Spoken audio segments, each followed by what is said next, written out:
Hello, I'm Faye. And I'm Becky.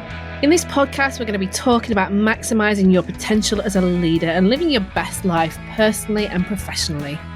So join us on the M53 for our weekly chats, full of insights and inspiration, and of course, a cuppa and a butty.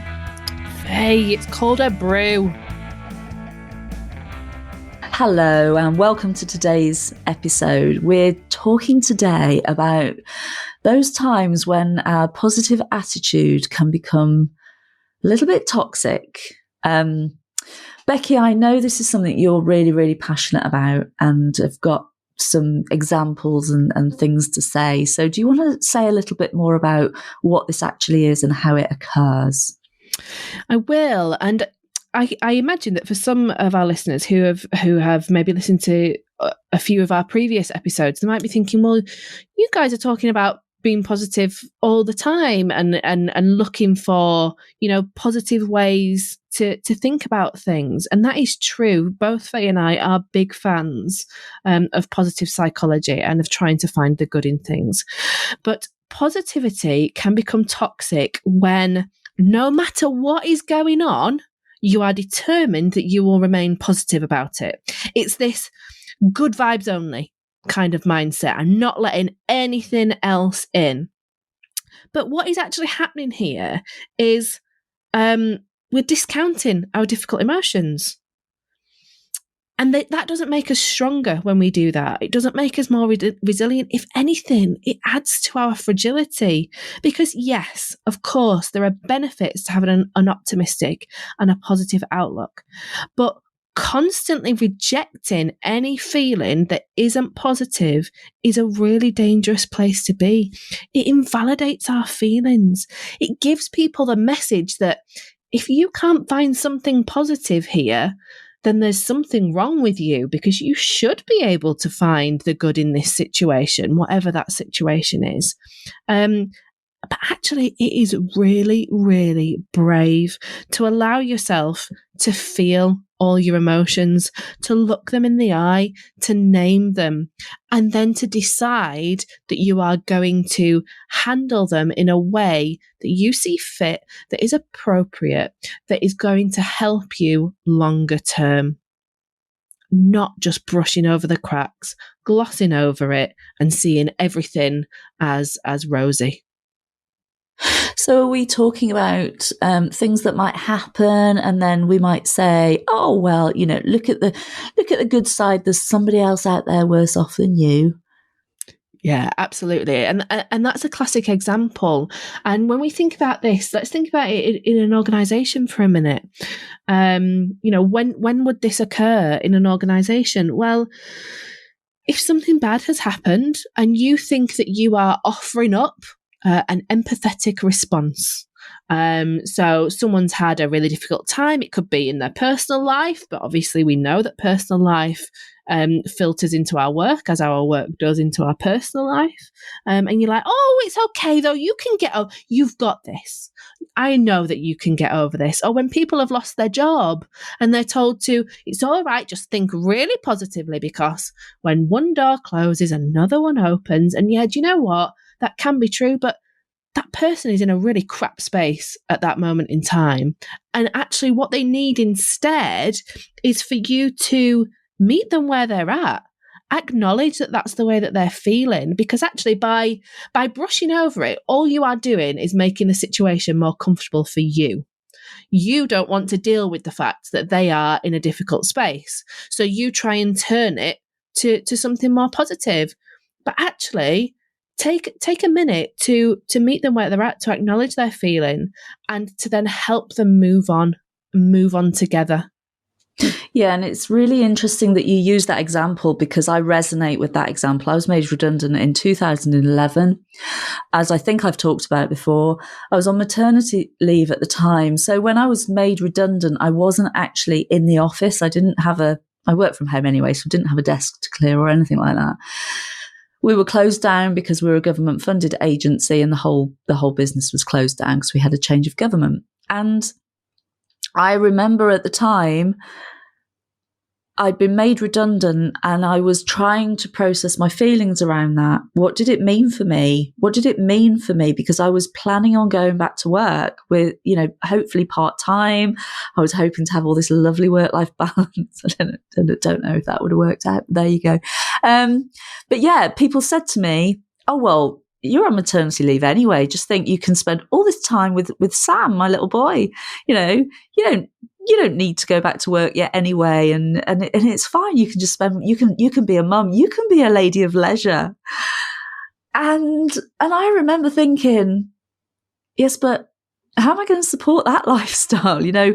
Being a lady of leisure sounds great. Staying at home with your baby sounds great, but how do you actually support that lifestyle? I hadn't got a job to go back to.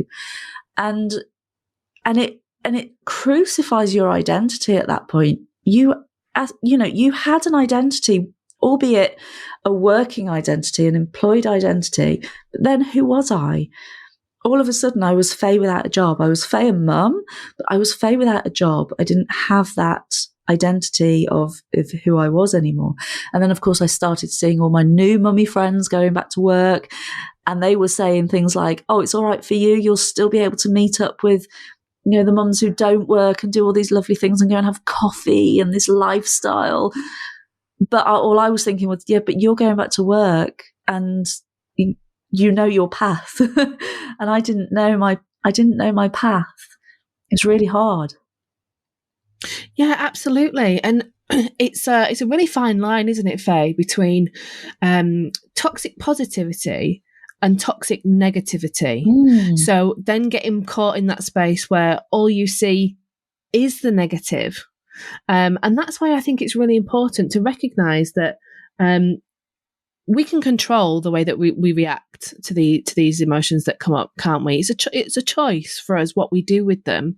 But that choice should always centre around processing the emotion, processing it and moving on.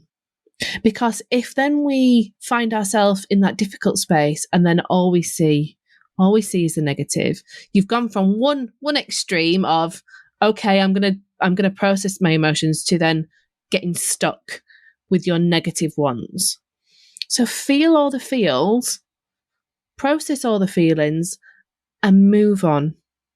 Yeah, and it isn't easy. It's not easy to even sit in that space of, I know I've got a choice. It's not easy to even know that and acknowledge that. But it is true. We do have that choice, and we can get to that space, but it's not easy when we're going through it, and then for somebody to come along and say, well, there are other people who are worse off than you. And we know that. I know that. I know there's a lot. I was made redundant, and all of my colleagues were made redundant as well. And some of them took retirement at that point. Some of them got new jobs. Some of them have got, absolutely fantastic jobs, and opportunities come up. We know that. But when you're going through it at that time, you need to feel those feelings, and then work out, right, okay, I've wallowed maybe in this space for long enough, or work out what you're going to do. And we have that choice, and we can work out what we're going to do. We do. And I'll share a personal example of this here. As we are recording, tomorrow is the anniversary of my stepson's death, and it'll be 6 years to the day that he passed away. And I don't spend I don't spend. Let's think about that differently. We spend our lives trying to live in a way that actually honours him and honours the way that I think he would have wanted us to live our life. We've not stopped. We've not stood still. We've not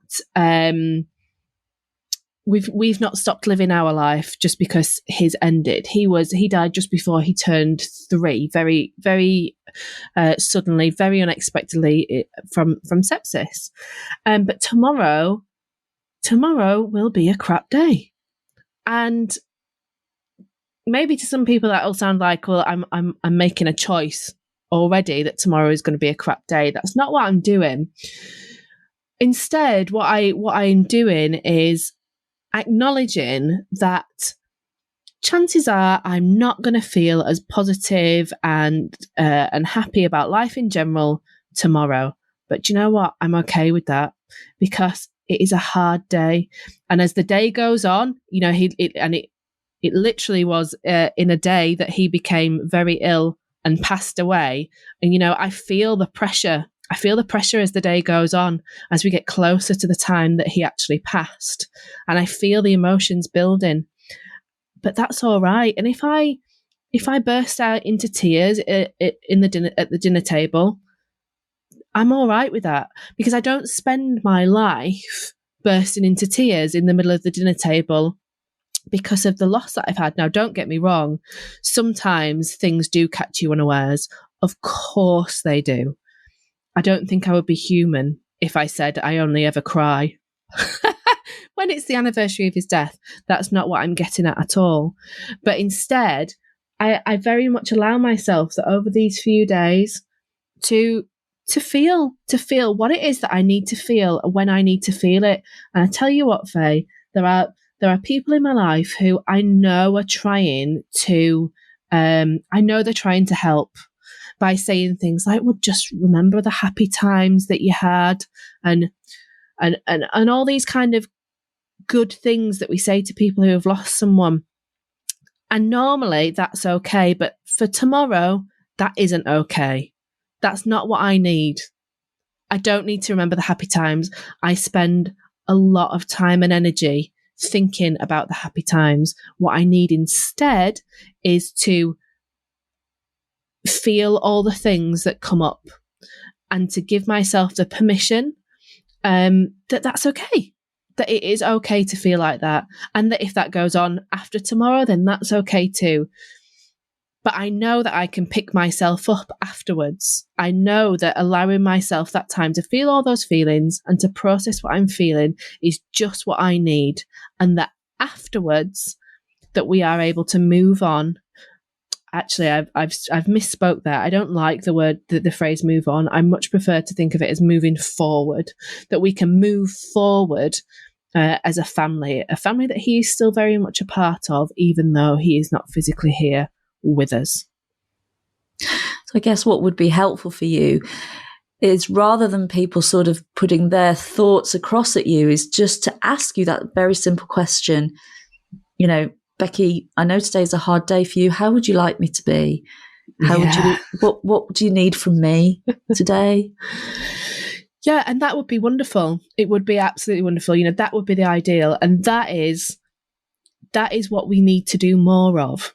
Not just around a situation like mine where we're dealing with a grief, but for anything where we see that someone is struggling, where they are feeling that negative emotion. Because what we're doing then is we're opening up to them, that we are recognizing that the emotions that they are feeling are valid, and that we are here to support them in whatever way they need. Now, that may make us really uncomfortable, because what they need is to do something, or us to do something, or to respond to them in a certain way that is outside our comfort zone. Well, you know what?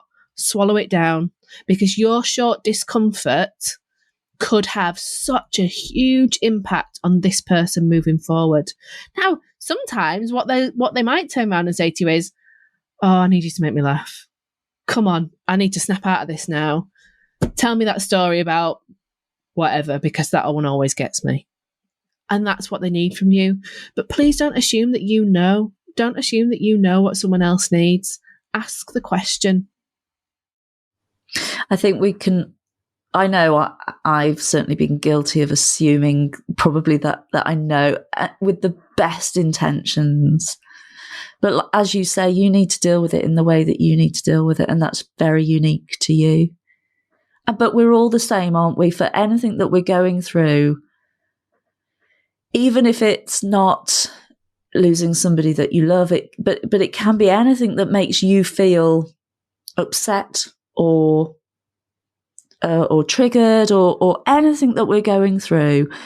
When somebody says, "Oh, come on, buck up," it's not. It can be what we need. It can be what we need. Let's face it, but it's not always what we need. Sometimes we we need to be seen, we need to be heard, and we need for that person to recognise that. Absolutely. I grew up with the film, Faye, Pollyanna. Have you seen Pollyanna? I think I've seen some of Pollyanna, but it's, I don't know if I've seen it all the way through. It's such an old film. I mean, I must have watched this 25 years ago, and it was an old film when I was a kid. And for anyone who hasn't seen Pollyanna, Pollyanna is a film about a young girl who she becomes orphaned, and she goes to live with her aunt, who is very, very rich and very, very influential in the town that her aunt lives in. But because Pollyanna, before she was orphaned, lived a very poor life, her family had invented the Glad game, and they played the Glad game. And the Glad game was where you could always find something to be glad of in whatever the situation. And one example that Pollyanna gives is when they received a missionary box, and they'd asked for certain things. They were poor, they needed some specific things. And instead what arrived in the missionary box was a pair of boys' trousers and some crutches. And so they played the Glad game, and they were glad that they didn't have to use the crutches. And I grew up with this. And so this is something that I found myself doing a lot, playing the Glad game, that there's always something to be glad of. But it is only in recent years that I've realised that is not always... it's not always helpful, and it's not always been what I need. And actually, you know, if I'd have been Pollyanna and Pollyanna's hungry family who couldn't dress themselves, couldn't afford their new clothes, I think I would have been, I would have fared much better had I felt a little bit sorry for myself that I'd not got the thing that I needed in that moment in time, and then made a decision on how I was going to deal with it afterwards, and how I was going to change that situation and change my mindset. But to first process that actually I've been a bit hard done by there, because I really don't need crutches. What I really needed was some food or a dress. And it's an interesting one, Becky, because it kind of feels like it flies in the face of the whole gratitude. You know, write down your 3 gratitudes, or, you know, I've heard it said, your glads, right? What are your glads for today? But I think what you said was really key to understand how you feel about certain things. Yes, it you know, there is evidence to suggest that by looking for your gratitudes, what you're grateful for, can really help you psychologically to come out from those deep, darkest places that our brain likes to go to sometimes. However, I think what you said about recognizing what's going on for you is also so important, that it's not just about being glad of everything because there's always a darker side, but you can say, yeah, you know, I didn't need those crutches, you know, I can't believe we've got them. But then actually in time you could realize that you could use the wood from the crutches for firewood or something, I don't know, or you could turn the crutches into something else, and you could be grateful that you got them in that moment. But actually at that time, when you open the box and you realize you got a pair of boys' trousers for a girl, especially in those days, especially in those days, absolutely.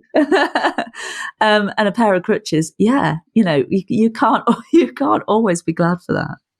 No, absolutely. And this is the thing, you know, this is where I don't want it to become confusing, that we're like, oh, so now we're not being positive. No, that's definitely not what we're saying.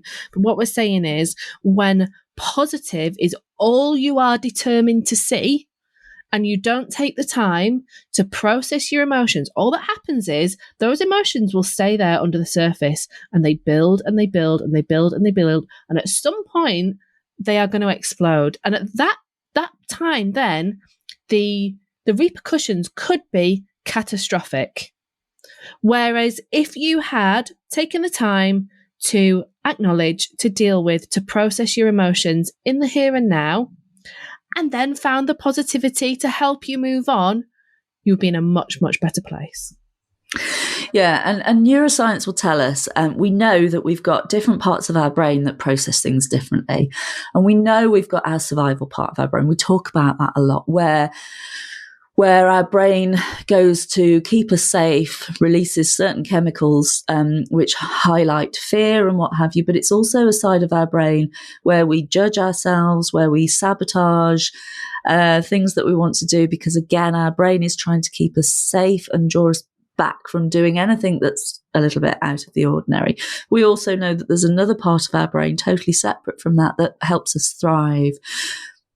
But we have to understand it's that thrive side of our brain where our positivity is, but we have to understand that the most used part, the older part, is the part that keeps us surviving, and that is the part where we need to go to feel our feelings and to process what's going on. So yes, positive psychology is there. It's a wonderful thing, but it's how we come back, how we move from judging ourselves, feeling the feeling of what's going on, feeling the fear, whatever it is we're feeling that's making us feel, we need to acknowledge that and then make that choice to then say, right, what can I do? What can I do differently? How can I think differently about this? What do I need to do? Yeah, absolutely. So it's not a good vibes only kind of life. It's not quite as catchy. It doesn't have the same ring, but it's mainly good vibes. Mainly good vibes kind of life instead of a good vibes only. We want to stay where we are feeling good most of the time. Of course we do. But do allow yourself that time and that space to really process the emotions as you feel them, when you feel them. I think we see it a lot. That you need to. Yeah, I think we see it a lot, don't we, Becky, in the online world?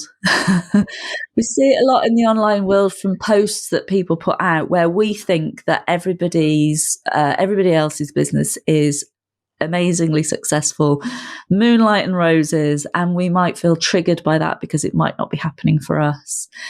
And perhaps we don't see enough of the reality. And I think there are people out there who are saying we're not seeing enough of the reality here.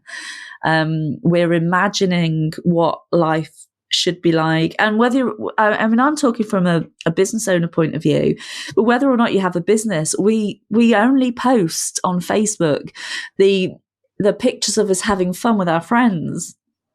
We don't post the pictures where we're stuck in on a Saturday night because there's nobody to go out with or whatever, and we're wearing our clothes with holes in or whatever. We don't post those pictures because they're not seen to be positive and oh, look at me. And we're probably all guilty of that. I don't post a lot, and I think what I do post is either about my business or it's the good stuff going on. But we have to remember that there are other sides to that as well. And the problem with only seeing the positive stuff is that we start to think that then other people have got these lifestyles and doing all the wonderful things and going all the wonderful places with the most wonderful people. And then we start thinking, well, where have I gone wrong? What's happening to me? What's going on here? It's not really like that. And that's toxic positivity as well. So there are little nuances to this. There's lots of different facets that it shows itself. But it's important to just stop and think, hang on, what's really going on here? What's really going on? And Faye, the one that gets me with that thing, I see it plastered over the internet everywhere. In fact, I actually had to come off of Instagram. I find Instagram a really triggering place for me because it is full of this, particularly, the online coaching space. I find it quite toxic with its levels of positivity. But the one that always gets me is she believed she could, so she did. Like, that's it. Like, all you have to do is believe that you can, and therefore if you are not believing that you can do it, then you're never going to get there. And that's your fault. There's something wrong with you, and that's why you need to keep positive and keep believing that you can, because that's what it's utter bull. That is not a linear route to success. Yes, she believed she could, so she did. We know that if you don't believe that you can do something, then you never will. Okay, so yeah, that is a really important place to start. But then there'll be a day where you think, I'm completely overwhelmed here. Actually, I don't think I can do that. And then a few days later, you'll be back up again. It is a roller coaster success, roller coaster to success even. It is not that straight linear route of you believe you can, so you did. And that is one of those phrases that really gets my goat. I can tell. I can tell. So it needs to be, she believed she could, but then she doubted herself, but then she put a big girl pants on and she tried again. Something went really well, so she celebrated that, but then it all crashed down around her ankles again. She picked herself up, but she thought, sod this, I'm going to have a bottle of wine and a big bag of Maltesers and the Haagen-Dazs. Then the next day she felt terrible and she was really bloated. But after that, you get the picture, right? And you know what? It's not quite as catchy, is it? But that is the reality. That is the reality of what goes on, that it is a roller coaster. It's very much the reality, Becky. I've been in business. I've had my own business for 6+ years now. And yeah, she believes she could. She's still here. Some days she didn't, but she's still here. She shows up. And she shows up. Some days that's all she can manage to do. Yeah, absolutely. Yeah. Do you know what? I love that. I love that, Faye, actually, and I think that's probably a really good point for us to draw to a close on. That she showed up, and some days that was all that she could do. Yeah, and that's okay. It's great. It's fine. It's winning. Fine. It's winning at life. Yeah, it is. I hope you've enjoyed this one, Becky. It's been interesting to talk about, I think. Yeah, I have enjoyed it. We'll see you again. Thank you for listening to Meet Me on the M53. If you'd like to know more, you can see Becky at questforest.co.uk and Faye at fayeblakey.com. Don't forget to subscribe so that you don't miss an episode, and thank you to Wahoo Media for our production. We'll see you next time on the M53. Safe travels.